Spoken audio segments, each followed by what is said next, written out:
Kita akan mempelajari saham dari nol, apa itu saham, apa itu pasar modal, dan keuntungan dari saham. Saham dalam kehidupan sehari-hari.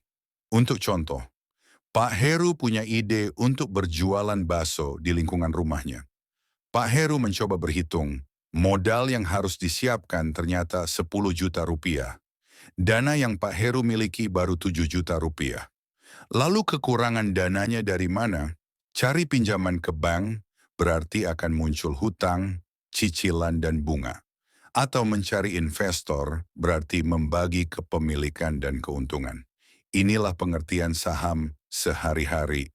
Proses jual saham sehari-hari. Untuk contoh, Pak Heru mengajak Pak Bambang menjadi investor, maka kepemilikan usaha bakso itu menjadi 70% milik Pak Heru dan 30% milik Pak Bambang. Lalu berjalannya waktu, Pak Bambang menjual kepemilikan usaha bakso yang 30% itu kepada Pak Andi seharga 3,5 juta rupiah.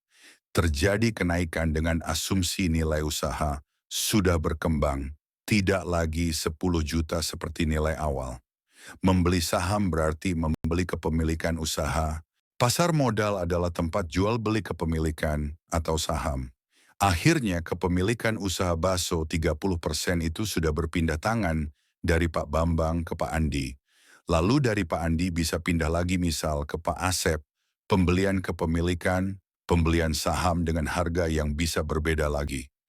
Inilah yang terjadi di pasar modal.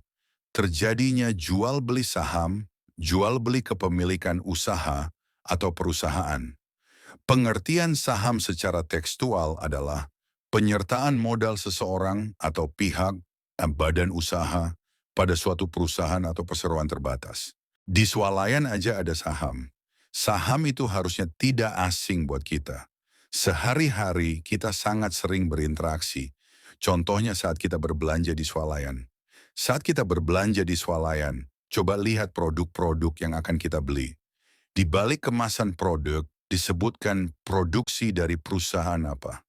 Bila nama perusahaan di belakangnya disebutkan titik TBK, yang berarti perusahaan terbuka, berarti perusahaan tersebut bisa kita beli sahamnya, bisa kita beli kepemilikannya. Daripada sekedar menikmati produknya, sekalian kita beli usahanya. Lalu keuntungan memiliki saham itu apa saja? Keuntungan saham yang pertama adalah mendapatkan selisih harga. Dari saat membeli saham dengan saat menjual saham tersebut, biasa disebut sebagai capital gain. Keuntungan kedua adalah bagi hasil sebagai pemilik dari usaha. Wajar mendapatkan keuntungan sesuai porsi kepemilikan dari usaha tersebut. Biasa disebut sebagai dividen. Sekarang coba kita bandingkan. Dengan dana 100 juta rupiah, kita depositokan ke bank, misalnya Bank BCA.